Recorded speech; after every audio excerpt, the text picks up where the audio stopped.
Hallelujah, price the lord. ದೇವರ ಪರಿಶುದ್ಧ ನಾಮಕ್ಕೆ ಸ್ತೋತ್ರವಾಗಲಿ. ಈ ರಾತ್ರಿ ವೇಳೆಯಲ್ಲಿ ಮತ್ತೊಂದು ಆವರ್ತಿ ನಮ್ಮನ್ನೆಲ್ಲ ತೆಗೆಸಿಕೊಂಡು ಕರ್ತನ ಕರಗಳಲ್ಲಿ ಒಪ್ಪಿಸಿಕೊಟ್ಟು ಒಂದು ವಾಕ್ಯ ಭಾಗಕ್ಕೆ ಹೋಗೋಣ. ಅದಕ್ಕಿಂತ ಮುಂಚೆ ದೇವರ ಕೈಯಲ್ಲಿ ಒಪ್ಪಿಸಿಕೊಡೋಣ. ಯಾಕಂದರೆ ದೇವರೇ ಈ ಗ್ರಂಥವನ್ನು ಬರೆಸಿದ್ದಾರೆ. ದೇವರೇ ಆತ್ಮದ ಮೂಲಕ ಮಾತನಾಡುತ್ತಾರೆ. ಹಾಗಾಗಿ ನಾವು ಏನೂ ಅಲ್ಲ, ಕುಂಬಾರನು ಆತನಾಗಿದ್ದಾನೆ, ಜೇಡಿ ಮಣ್ಣು ನಾವು. ಅದಕ್ಕಾಗಿ ನಾವು ಜೇಡಿ ಮಣ್ಣನಾಗೇ ಇರೋಣ. ಅವರು ಹೇಗೆ ಬೇಕಾದ್ರೆ ರೂಪಿಸಲಿ, ಹೇಗೆ ಬೇಕಾದ್ರೆ ಮಾತನಾಡಿಸಲಿ. ಹಾಲೆಲೂಯಾ. ಹೌದು, ಈಗ ಪ್ರಾರ್ಥನೆ ಮಾಡಿಕೊಳ್ಳೋಣ. ಪ್ರೀತಿ ಸ್ವರೂಪನಾದ ದೇವರೇ, ಯೇಸು ಸ್ವಾಮಿಯಪ್ಪ, ಪವಿತ್ರಾತ್ಮರೇ, ಸ್ವಾಮಿ ದೇವರೇ, ವಾಕ್ಯದೊಂದಿಗೆ ನೀವು ಮಾತನಾಡಿ ತಂದೆ. ನಾವು ಯಾವುದು ಏನೂ ನಮಗೆ ತಿಳಿಯದಪ್ಪ ದೇವರೇ. ನಾವೆಲ್ಲವೂ ಸ್ವಾಮಿ ಇನ್ನೂ ಕಲಿಬೇಕಾಗಿದೆ ದೇವರೇ. ಅದಕ್ಕಾಗಿ ನೀವು ಕಲಿಸಿಕೊಡುವಂಥ ದೇವರಾಗಿರೋದಕ್ಕಾಗಿ ಸ್ತೋತ್ರ. ಪ್ರಾರ್ಥನೆ ಕೇಳೋದಕ್ಕಾಗಿ ಸ್ತೋತ್ರ. ಯೇಸು ಸ್ವಾಮಿ ನಾಮದಲ್ಲಿ ತಂದೆ, ಆಮೆನ್. ಒಂದು ವಾಕ್ಯವನ್ನು ನೋಡೋಣ. ಪ್ರಕಟಣೆ ಗ್ರಂಥದಲ್ಲಿ 21ನೇ ಅಧ್ಯಾಯ, ಅದರಲ್ಲಿ 6ನೇ ವಚನವನ್ನು ನೋಡಿಕೊಳ್ಳೋಣ. ಆಗ ಸಿಂಹಾಸನದ ಮೇಲೆ ಕೂತಿದ್ದನು, ಎಲ್ಲ ನೆರವೇರಿತು. ಹಾಲೆಲೂಯಾ. ಪ್ರಕಟಣೆ ಗ್ರಂಥ ಎಲ್ಲರಿಗೂ ಸಾಧಾರಣವಾಗಿ ಓದಿದ್ದಾರೆ, ಎಲ್ಲರೂ ಓದಿದ್ದಾರೆ. ಇಲ್ಲಿ ದೇವರ ವಾಕ್ಯ ಹೇಳ್ತದೆ, ಸಿಂಹಾಸನದ ಮೇಲೆ ಕೂತಿದ್ದನು ಮೇಲೆ ಕೂತಿದ್ದನು, ಎಲ್ಲ ನೆರವೇರಿತು. ಆದರೆ ಬೈಬಲ್ ಕಡೆಯ ಅಧ್ಯಾಯ, ಇದೆಲ್ಲ ನೆರವೇರಿತು. ಹಾಲೆಲೂಯಾ. ಇದನ್ನು ನಮ್ಮ ಬಾಳಿನಲ್ಲಿ ನಾವು ಇದನ್ನೆಲ್ಲ ಇನ್ನೂ ಹೆಚ್ಚಾಗಿ ತಿಳ್ಕೋಬೇಕು. ಕೆಲವೊಮ್ಮೆ ಪ್ರಕಟಣೆ ಓದುವಾಗ ನಮಗೆ ಅರ್ಥ ಆಗುವುದಿಲ್ಲ. ಹಾಲೆಲೂಯಾ. ಆದರೆ ಇಲ್ಲಿ ಏನು ಬರೆದಿದೆ ಅಷ್ಟು ಮಾತ್ರ ವಿವರಣೆ ಮಾಡ್ಬೋದೇ ಹೊರತು ಇನ್ನು ಒಳಗಡೆ ನಮ್ಗೆ ಯಾರಿಗೂ ಗೊತ್ತಾಗುವುದಿಲ್ಲ. ಅದಕ್ಕಾಗಿ ನಾವು ಹೆಚ್ಚಾಗಿ ದೇವರಲ್ಲಿ ಬೆಳಿಬೇಕಾಗಿದೆ. ಬೆಳೆದ್ರೆ ದೇವರು ತನ್ನ ಆತ್ಮದ ಮೂಲಕ ಎಲ್ಲವನ್ನು ತಿಳಿಸಿಕೊಡುವಂಥವರು, ಕಲಿಸಿಕೊಡುವಂಥ ದೇವರಾಗಿದ್ದಾರೆ. ನಮ್ಮ ದೇವರು ಎಷ್ಟು ಒಳ್ಳೆಯವರಾಗಿದ್ದಾರೆ. ಹಾಲೆಲೂಯಾ. ಹಾಗೆ ನಾನೇ ಆದಿಯೂ ಅಂತ್ಯವೂ, ಪ್ರಾರಂಭವೂ ಸಮಾಪ್ತಿಯೂ ಆಗಿದ್ದೇನೆ. ಹಾಲೆಲೂಯಾ. ಇಲ್ಲಿ ದೇವರೇನು ಹೇಳ್ತಾರೆ? ಆದಿ, ಅಂತ್ಯ, ಪ್ರಾರಂಭ ಮತ್ತು ಮುಕ್ತಾಯ ಎಲ್ಲ ನಾನೇ ಆಗಿದ್ದೇನೆ. ಅವಾಗ ಇಲ್ಲಿ ಭೂಮಿ ಮೇಲೆ ಆ ರೀತಿ ಹೇಳಲಿಕ್ಕೆ ಬೇರೆ ಯಾವ್ದಾರು ಆಪ್ಷನ್ ಇದೆಯಾ? ಬೇರೆ ಯಾರಿಗಾರ ಆಪ್ಷನ್ ಇದೆಯಾ? ಇಲ್ಲ. ಒಬ್ಬ ಯಜಮಾನನಿಗೆ ಮಾತ್ರ ಹೇಳಲಿಕ್ಕೆ ಸಾಧ್ಯ. ಹಾಲೆಲೂಯಾ. ಈಗ ಒಂದು ದೊಡ್ಡ ಒಂದು ಕನ್ಸ್ಟ್ರಕ್ಷನ್, ಒಂದು ಮನೆ ಕಟ್ಟಿರ್ಬೋದು, ಒಂದು ಲ್ಯಾಂಡ್ ಪರ್ಚೇಸ್ ಮಾಡಿರ್ಬೋದು. ಯಾರು ಏನೇ ಪರ್ಚೇಸ್ ಮಾಡಿದ್ರು ಆ ಅಧಿಕಾರ ಯಾರ ಮೇಲೆ ಇರ್ತದೆ? ಅದನ್ನ ಯಾರು ಪರ್ಚೇಸಿಂಗ್ ಮಾಡಿರ್ತಾರೋ ಆತನೇ ಒಡೆಯನಾಗಿದ್ದಾನೆ. ಹಾಲೆಲೂಯಾ. ಆದರೆ ಅದು ಭೂಮಿ ದೇವರು ಉಂಟು ಮಾಡಿದರು. ಆ ಕಾಲದಲ್ಲಿ ಆದಿ ಕಾಂಡದಲ್ಲಿ ದೇವರು ಉಂಟು ಮಾಡಿದರು. ಇವತ್ತು ಎಲ್ಲಾ ಜನಗಳಿಗೆ ಅದನ್ನ ಭಾಗವಾಗಿ ಕೊಟ್ಟಿರುವಾಗ ನಾವು ಸೈಟ್ಗಳನ್ನು ಮಾಡಿಕೊಂಡು, ಜಮೀನಲ್ಲಿ ಸೈಟ್ಗಳನ್ನು ಮಾಡಿಕೊಂಡು ನಾವು ಮಾರಾಟಗಳನ್ನು ಮಾಡಿ ಅದನ್ನ ಕೊಂಡುಕೊಂಡು ಅದರಲ್ಲಿ ಕನ್ಸ್ಟ್ರಕ್ಷನ್ ಮಾಡಿ ಒಂದು ವಾಸಸ್ಥಾನ, ಮನೆ ಎಂಬುದಾಗಿ ನಿರ್ಮಾಣ ಮಾಡಿ ಅದರಲ್ಲೂ ವಾಸ ಮಾಡ್ತೇವೆ. ಎಷ್ಟು ವರ್ಷಗಳ ಕಾಲ? ನಮ್ಮ ಆಯುಷ್ಯಿರೋ ತನಕ. ಹಾಲೆಲೂಯಾ. ಹೌದಾ? ಅದು ಎಲ್ಲಿ ತನಕ ಇರ್ತದೆ? ಈಗ ಒಬ್ಬ ಕಟ್ಟಿರೋ ಕನ್ಸ್ಟ್ರಕ್ಷನ್ ಒಂದು 30ರಿಂದ 40 ವರ್ಷ ಆ ಕನ್ಸ್ಟ್ರಕ್ಷನ್ಗೆ ಗ್ಯಾರಂಟಿ ಕೊಡ್ಲಿಕ್ಕೆ ಆಗುವುದಿಲ್ಲ. ಯಾವಾಗ ಏನ್ ಬೇಕಾದ್ರೆ ಆಗ್ಬೋದು. ಯಾಕಂದ್ರೆ ಕಬ್ಬಣ, ಸಿಮೆಂಟ್ ಇಂದು ಪವರ್ ಕಡಿಮೆ ಆಗಿದ್ರೆ ಅದು ಎಲ್ಲ ವೀಕ್ ಆಗ್ತದೆ ಅಲ್ವಾ? ಅದೆಲ್ಲರಿಗೂ ಗೊತ್ತಿದೆ. ಆದರೆ ಇಲ್ಲಿ ದೇವರ ವಾಕ್ಯ ಹಾಗಲ್ಲ. ಯಾವಾಗಲೂ ಭೂಮಿ ಇರೋದೇ. ಯಾಕಂದ್ರೆ ದೇವರು ತಾನೇ ಉಂಟು ಮಾಡಿದಂಥದ್ದು. ಒಂದು ಬಾಯಿ ಮಾತಿನಿಂದ ಉಂಟಾಗಲಿ. ಹಾಲೆಲೂಯಾ. ಈ ಭೂಮಿ ಉಂಟಾಯ್ತಲ್ಲವಾ, ಅದರೊಳಗೆ ನಾವು ವಾಸ ಮಾಡ್ತಿದ್ದೀವಲ್ವಾ? ಹೌದಾ? ಅದಕ್ಕಾಗಿ ನಾವು ಬೇರೆ ಯಾರು? ನಾನೇ ಆದಿಯೂ ಅಂತ್ಯವೂ, ಎಲ್ಲ ನನ್ನದೇ ನನ್ನದೇ ನನ್ನದೇ ನನ್ನದೇ. ಹೇಗೆ ಹೇಳಕ್ ಸಾಧ್ಯವೇ ಇಲ್ಲ. ನಾವು ಇರೋ ತನಕ ಬಾಡಿಗೆಯಾಗಿದ್ರು ಅಷ್ಟೇ, ಸ್ವಂತ ಆಗಿದ್ರು ಅಷ್ಟೇ. ಒಂದು ಕಲ್ಲಿನ ಮೇಲೆ ಒಂದು ಕಲ್ಲು ನಿಲ್ಲುವುದಿಲ್ಲ. ಯೇಸು ಸ್ವಾಮಿ ಹೇಳ್ತಾರೆ, ಅವಾಗ ಎಲ್ಲಿ ಕನ್ಸ್ಟ್ರಕ್ಷನ್ನು, ಎಲ್ಲಿ ಜಾಗ, ಯಾರು ಹಿಡಿಲಿಕ್ಕೆ ಆಗ್ತದೆ? ಏನಾದ ಸಹೋದರ ಸಹೋದರಿಯರೇ, ಆಗುವುದಿಲ್ಲ. ಅದಕ್ಕೆ ಯಾರು ಉಂಟು ಮಾಡಿದರು ಅವರು ಒಬ್ಬರೇ ಹೇಳಲಿಕ್ಕೆ ಸಾಧ್ಯ.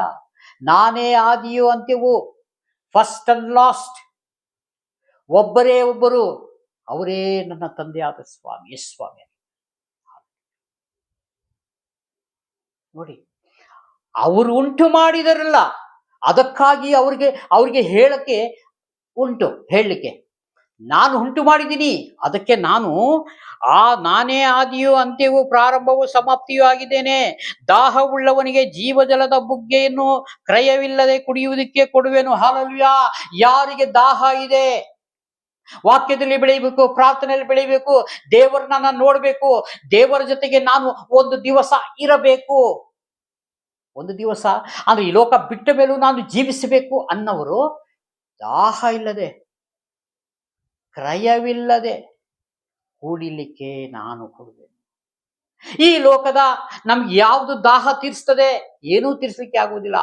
ಎಷ್ಟು ಬಾಯಾರಿಕೆ ಆಗಿದ್ರು ಒಂದು ಲೋಟ ನೀರು ಕುಡಿದ್ರೆ 1 ಅವರ್ ಇರ್ಬೋದು, ಇಲ್ಲ 2 ಅವರ್ಸ್ ಇರ್ಬೋದು, ಆಮೇಲೆ ಮತ್ತೆ ಬೇಕು, ನೀರು ಬೇಕು.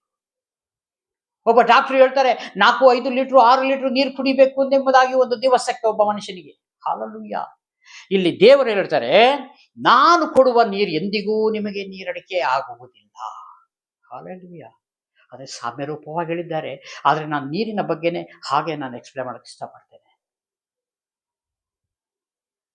ಈ ಲೋಕದ ನೀರು ಗಂಟಲು ಒಣಗ್ತದೆ, ಬಾಯಿ ಒಣಗ್ತದೆ, ಎಲ್ಲ ಕಷ್ಟ.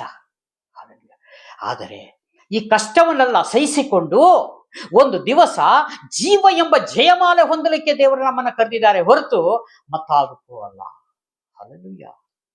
ಈ ವಾಕ್ಯದಲ್ಲಿ ನಾವು ಹೆಚ್ಚಾಗಿ ಬೆಳೀರಿ, ನಡೀರಿ. ನಿಮಗೆ ಲೋಕದಲ್ಲಿ ಯಾವುದೇ ಕಷ್ಟಗಳು ನಷ್ಟಗಳು ಏನೇ ಸಂಭವಿಸಿದ್ರು ನನ್ನನ್ನ ಬಿಡಬೇಡ್ರಿ ಅಂತ ಸ್ವಾಮಿ. ವಾಕ್ಯವನ್ನ ಕೈಗೊಂಡು ನೀವು ನಡ್ಕೊಂಡು ಬರಬೇಕು.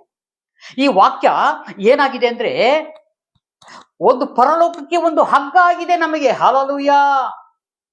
ಒಂದು ಪರಲೋಕಕ್ಕೆ ಹಗ್ಗ ಆಗಿದೆ. ಹಿಡಿದುಕೊಂಡು ಹಿಡಿದುಕೊಂಡು ಹಿಡಿದುಕೊಂಡು ಏರಿ ಏರಿ ಹೋಗ್ಬೇಕಾಗಿದೆ. ನಾವು ಯಾರು?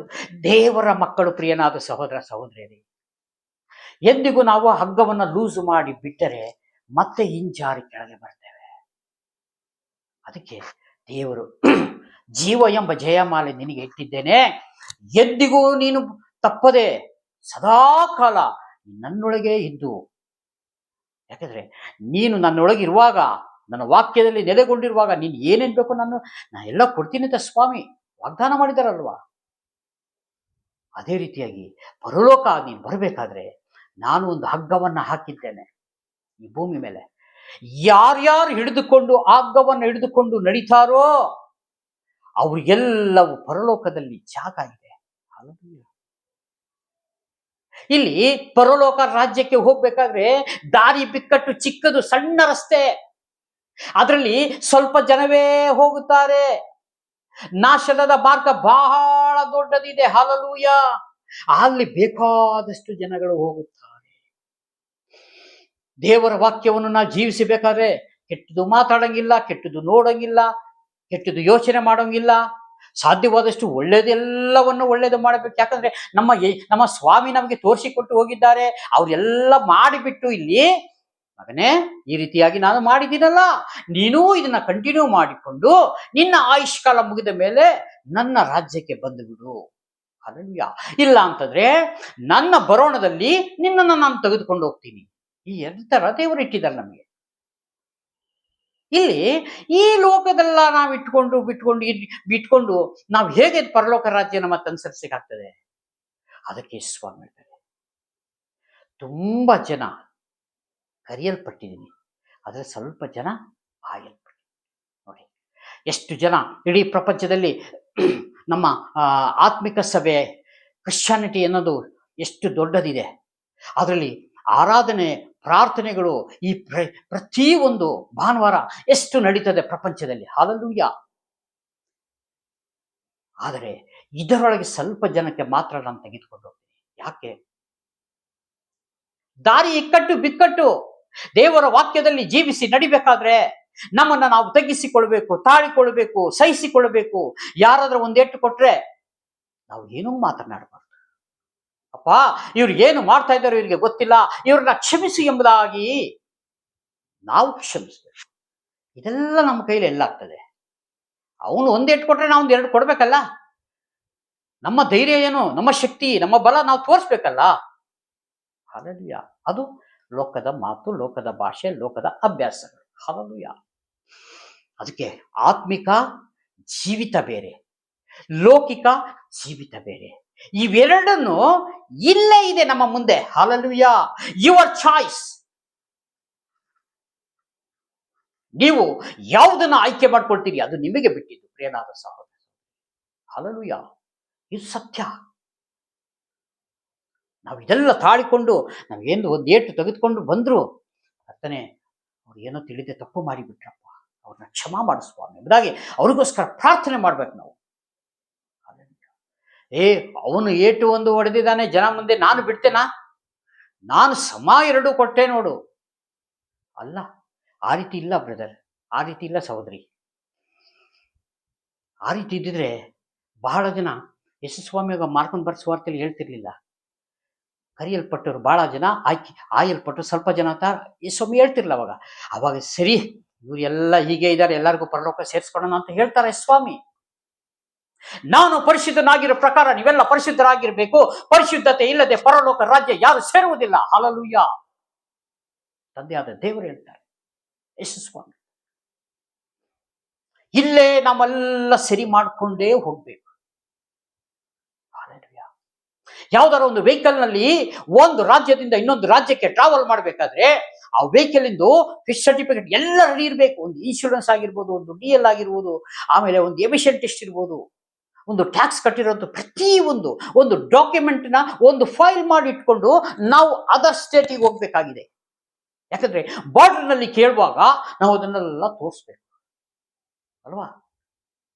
ಹೇಗೆ ಈ ರೀತಿಯಾಗಿ ಒಂದು ಕಾನೂನು ಈ ಸರ್ಕಾರಗಳು ಗೌರ್ಮೆಂಟ್ ಇಲ್ಲ ಈ ಭೂಮಿ ಮೇಲೆ ಮಾಡಿದಾರಲ್ಲ, ಆದ್ರೆ ಪರಲೋಕದ ಗೌರ್ಮೆಂಟ್ ಇದು ತಾತ್ಕಾಲಿಕ ಗೌರ್ಮೆಂಟ್.